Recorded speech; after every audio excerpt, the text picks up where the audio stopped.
22 তারিখ দুপুর 2:15 অর্থাৎ ঠিক এক সপ্তাহ আগে বৈসারান ভ্যালিতে গুলি চালিয়ে মেরে ফেলা হয় 26 জনকে, তাদের মধ্যে থেকে 25 জন পর্যটক। কিন্তু ঘটনা কি 22 তারিখ ঘটার কথা ছিল? তার আগে ঘটার কথা ছিল না তো? কারণ যে জঙ্গিদের এখনো পর্যন্ত খুঁজে চলা হচ্ছে ওই ঘটনার জন্য, সেই জঙ্গিদের ছবি তো তার আগে দেখা গেছে 18 তারিখ, এবং সেটাও বেতাব ভ্যালিতে। দেখুন যেমন পর্যটকরা যায় এবং রিল বানায়, দেখুন রিল বানাচ্ছিল সে সময় পিছনে এই দুজন কারা? এই দুজন সেই জঙ্গিরা যাদের এখনো পর্যন্ত আর্মি খুঁজছে, এখনো পর্যন্ত আর্মি খুঁজছে যাদের। এই জঙ্গিরা এখানে কি করছে? 18 তারিখ কি করছে? তাহলে কি প্ল্যান ছিল বেতাব ভ্যালিতে? বেতাব ভ্যালিতে যদি প্ল্যান থাকে, বেতাব ভ্যালিতে তারা কোনো রকম নাশকতা না চালিয়ে কেন বৈসারানে চলে গেল? মৈত্রেয়ী রয়েছেন আমার সঙ্গে একদম গ্রাউন্ড জিরো থেকে, পেহেলগাঁও থেকে। মৈত্রেয়ী, গোয়েন্দারা কি মনে করছেন, কেন বেতাব ভ্যালি নয়, কেন বৈসারান ভ্যালি বেছে নিল? দেখো, গোয়েন্দাদের প্রাথমিক যেটা অনুমান সেটা হচ্ছে এই জঙ্গিরা তারা যে পেহেলগাঁওয়ের আশেপাশে যে সমস্ত টুরিস্ট স্পটগুলো রয়েছে প্রত্যেকটাতেই তারা রেকি করেছিল, এবং এই 18 তারিখের যে ভিডিও সামনে আসছে সেটা সম্ভাব্য কোনো রেকির ভিডিও। এবং এখানে যে দুজন জঙ্গিকে দেখা যাচ্ছে তাদের কিন্তু ইতিমধ্যেই ছবি প্রকাশ হয়েছে, এই রিলে যে দুজন জঙ্গির ছবি দেখা যাচ্ছে।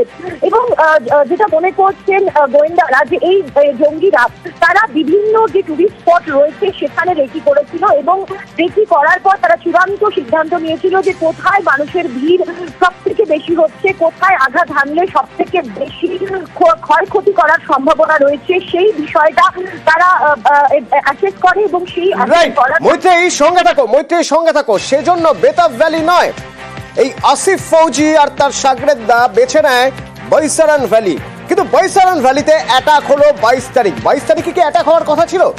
না না, 21 তারিখ এক পর্যটক যখন বৈসারান ভ্যালিতে গেলেন, তিনি কি শুনে এসেছিলেন, শুনুন। जिस दिन मैं ऊपर मतलब 21 तारीख को अब मैं घोड़ा लेके ऊपर गया था और मैगी के स्टॉल पे जब मैं रुका था तो मुझे कुछ लोगों ने, वहां पे 3-4 लोग आए थे, 5-6 लोग, उसमें से एक व्यक्ति ने मुझे पूछा था कि आप कश्मीरी हो क्या, हिंदू हो क्या, आप यहाँ के नहीं लगते। मैंने उनको बताया था कि नहीं, मैं यही का हूँ। और उसके बाद उनमें ऐसे मतलब वो बात चल रही थी कि आज यहाँ पे भीड़ बहुत कम है, ऐसा वो बोलकर वहां से निकल गए। और वहां पे नेटवर्क नहीं था, तो मैंने वो मैगी वाले का नंबर लिया था और वो नीचे आके मैंने उनको पेमेंट किया। दूसरे दिन जब वहां पे हल्ला हुआ और उसके 1-2 दिन बाद जब उसके स्केचेस रिलीज हुए तो मैंने मेरे पिताजी को बताया कि इन्होंने जो एजेंसीज ने जो स्केचेस रिलीज किए उसमें से एक इंसान जो है उसने मुझसे वहां पे बात की थी। तो मेरे पिताजी ने मुझे बताया कि हमने इसको रिपोर्ट करना चाहिए, इसलिए हमने ईमेल से एनआईए को इसकी इनफरमेशन दी है। তার মানে 21 তারিখ হামলার ছক ছিল, কিন্তু সেদিন সেরকম ক্ষয়ক্ষতি করা যাবে না, কারণ বেশি পর্যটক নেই, আরো বেশি পর্যটক মারতে হবে। তাই 21 তারিখের বদলে 22 তারিখ, বেতাব ভ্যালির বদলে বৈসারানে 21 তারিখের বদলে 22 তারিখ, অর্থাৎ প্ল্যান বি। আর প্ল্যান বি যে কাজ করছে, প্ল্যান এতে যে কাজ করা হচ্ছে না, তা আরো একজন পর্যটকের মুখে আমরা কিছুদিন আগেই শুনেছিলাম, শুনুন। वो दोनों बीच में हमको मिले, हम लोगों को लगा वो खच्चर वाले हैं। मैं उसके पास फोन आ गया, उसका फोन यहाँ पे लगा हुआ था, पैर पे इतना बड़ा।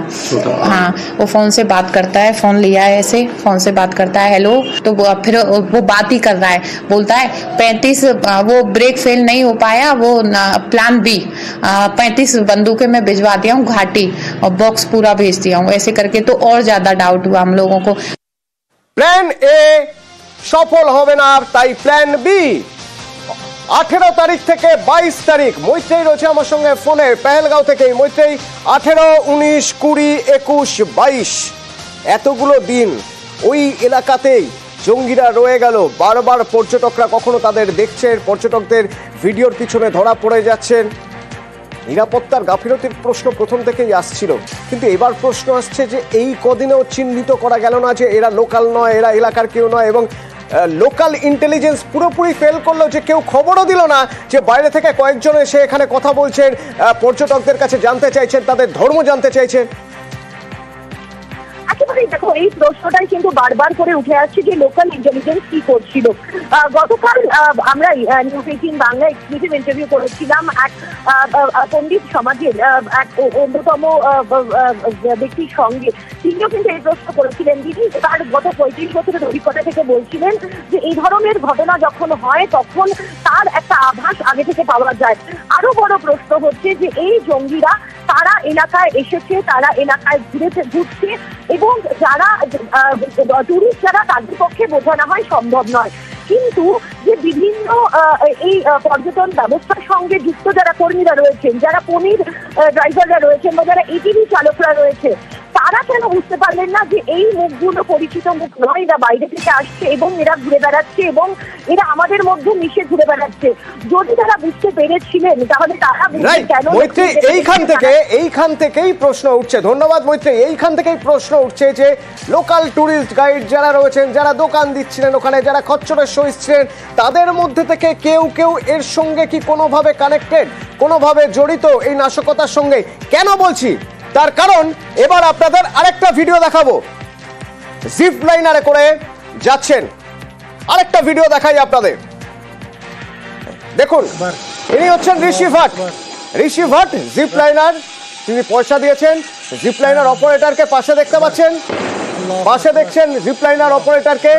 এই জিপ লাইনার অপারেটর এবার কি বলছে ভালো করে শুনুন, পুরো ভিডিও দেখাবো আপনাদের।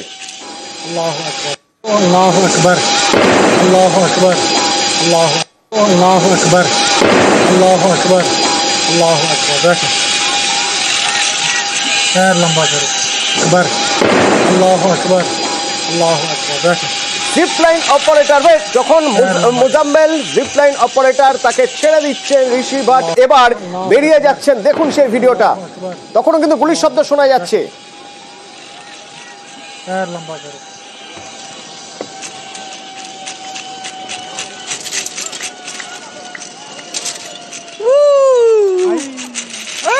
কতটা নির্বিকার মনে হচ্ছে না? বডি ল্যাঙ্গুয়েজ দেখলেন কতটা নির্বিকার? যখন জিপ লাইনটাকে ছেড়ে দিলেন অপারেটর, মৃত্যুর মুখে ঠেলে দিলেন একজনকে, কোথাও কি অসঙ্গতি মনে হচ্ছে না? এবার দেখুন যখন যাচ্ছেন ঋষি ভাট,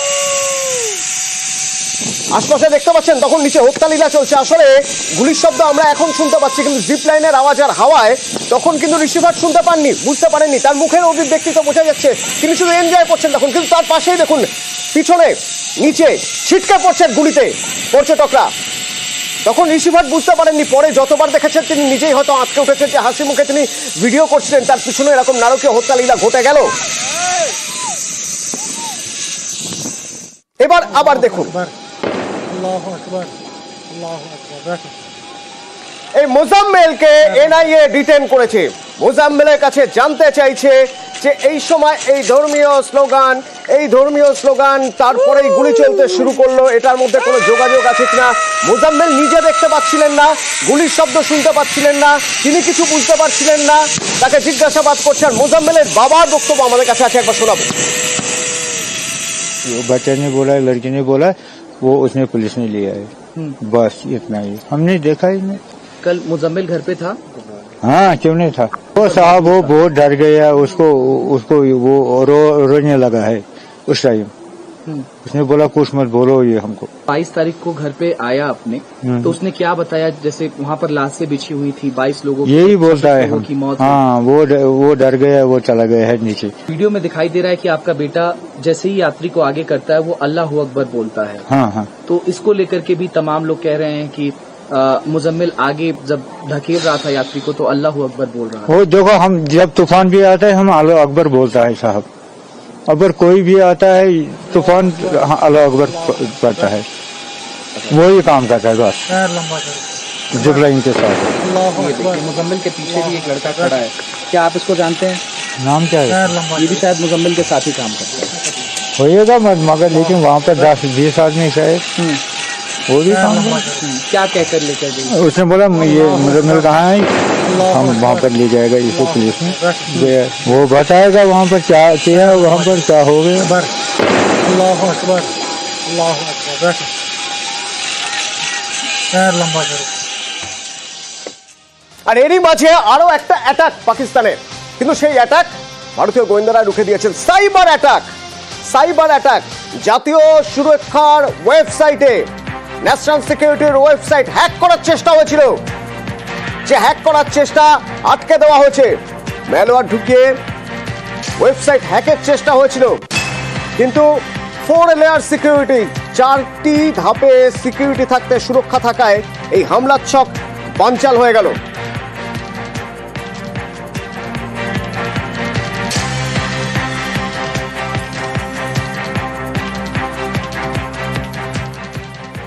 কিন্তু তারপরেও পাকিস্তান আছে পাকিস্তানে, জঙ্গিরা আছে জঙ্গিদের জায়গাতে। আর্মি যারা রয়েছেন তাদের ছেলে মেয়েদের কাছে ফোন যাচ্ছে, ফোনের অডিও শোনাবো আমরা আপনাদের। गुप्ता बात कर रहा हूँ, जैसे APS बठिंडा से आप हमारे स्टूडेंट रहे हैं, तो आपके पापा से कल राधे श्याम शर्मा जी से मेरा वार्तालाप हुआ था, तो शायद उन्होंने मे भी आपको बताया भी होगा ना, साथ में आपका सिक्योरिटी फीस आपने डिपॉजिट करवाए थे 5000 रुपीज ना, तो वो आपके रिकूप नहीं हो सके थे, क्योंकि हमारे पास से तो आप फिर पास आउट होकर निकल गए थे ना। हाँ जी, আসলে ফোন করছেন আইএসআই অফিসাররা, ফোন করছে আইএসআই অফিসাররা, ভারতীয় পরিচয় দিয়ে ফোন করছে এবং সেনার সন্তানদের কাছে জানতে চাইছে হোয়ার অ্যাবাউট, কোথায় কোন রেজিমেন্টে রয়েছে, কোথায় পোস্টিং রয়েছে, সেই সব কিছু ইনফরমেশন তথ্য জানতে চাইছে। আর সেই জন্য ফোন করছে তাদের সন্তানদের, সেনার সন্তানদের। এবং আসলে আইএসআই অফিসার, অথচ ভারতীয় পরিচয় দিয়ে ফোন করে সেনার গতিবিধি জানতে চাইছে। तो अभी मुझे ये बताइए कि आपके जो क्लास फेलोज हैं साथ के, इनका कुछ ना अभी इनसे वार्तालाप नहीं है, इनके पापा से हो पा रहा कुछ?